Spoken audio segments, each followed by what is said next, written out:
Let me begin with a story, even development that has dogged the national government since independence 60 years ago. Homa Bay has identified agro-allied industries, that is, fishing and aquaculture, tourism, and growing of cotton and other crops for their value chain to help spur prosperity. I concur that agriculture and its value chain and blue economy are holders of real potential for the takeoff. However, to unlock opportunities in agriculture, some radical and bold measures will have to be taken. We are never going to feed ourselves or commercialize agriculture until we wean our people out of subsistence farming. A situation where food shortage is a persistent feature, even among people who identify themselves as farmers, points to something very wrong. Land holding sizes continue to decline. Yield per hectare continues to decline, yet population is rising. It won't be easy. It was never easy to introduce large-scale farming even in Europe or in South Korea. But we must start laying down the infrastructure for the large-scale agriculture in this region. That means educating our people and also laying the ground for irrigation and mechanization of agriculture. You have to diversify and explore other crops.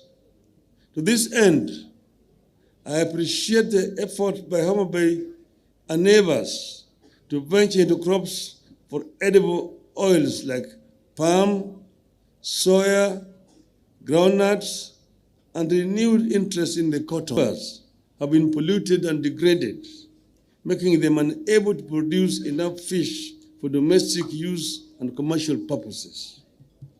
We have to invest in the quality of the water environment of the region's rivers, the lakes, even as we develop fish ponds and cages. Let us invest in the restoration of the indigenous plantations of our rivers, swamps, and lake basins that are known to support the natural breeding of fish. Just like they are doing with mangroves at the coast, I wish to see our counties take the lead in restoring the indigenous vegetation along our water bodies. I have been encouraged by efforts to market this region as a potential tourism destination. Homa Bay has put considerable effort on the Ruma National Park and its treasures. And you have seen here that this is the only home for the roan antelope. We need to put more joint effort on tourism and go beyond wildlife. But I'm just about to get you an investor in tourism to come and put up a lodge at Ruma National Park. Let us venture into areas like nature, water sports, and cultural and heritage tourism. Today, the national government does not view Lake region as a tourist destination that warrants government support and investment. The region does not feature much in activities and allocations related to tourism.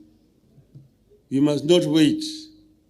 County governments here need to take it upon themselves and be more aggressive in marketing the region in local and international markets. These efforts will, however, not yield much without the hard infrastructure of roads, electricity, and internet connectivity. Transport infrastructure remains poor along the lake basin. Majority of roads across the region are unpaved. Despite improvements, electricity is still mostly unavailable, unreliable, and very expensive. Most people are unable to afford electricity connection costs. Collaboration between the county and national governments has resulted in improved air transport through rehabilitation of airstrips. But much more needs to be done, especially with regard to roads and electricity. One of the solutions to the infrastructure problem is for the national government to surrender more function to the counties. And I'll give an example. The Kenya Rural Roads Authority, KERA, the Kenya Urban Roads Authority, and Electrification and Renewable Energy Corporation all need to be handed over to counties. And I want to say this without fear of contradiction. I was the Minister of Roads, Housing, and Public Works. I'm the one who introduced Kura, KERA, and KENHA. But that was under a unified system of government. With a devolved system of government, you don't need KERA, you don't need Kura. All of them should be surrendered to the county governments.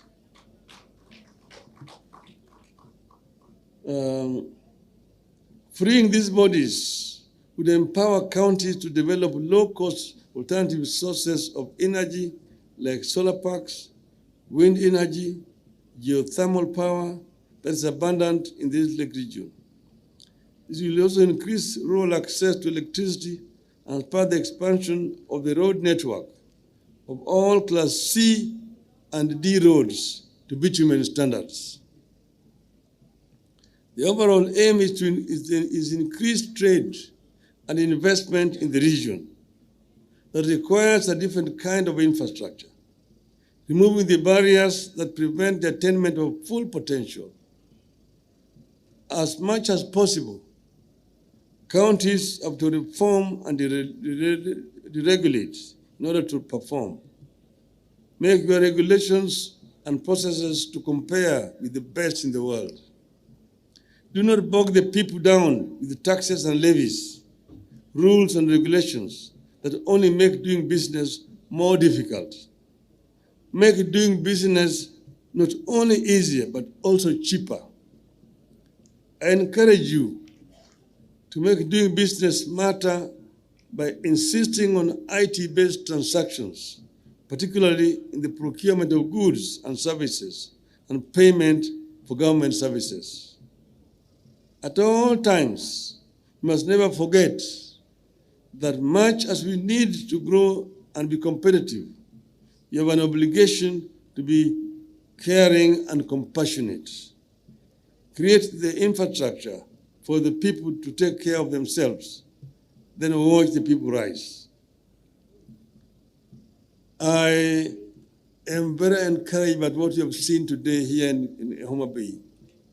And I just want to end by encouraging the governor.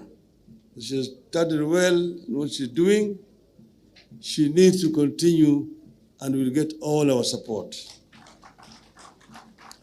We are committed to supporting all our governors in the Azimio counties and also those with whom we have coalitions, like in Nairobi County, the governor of Nairobi.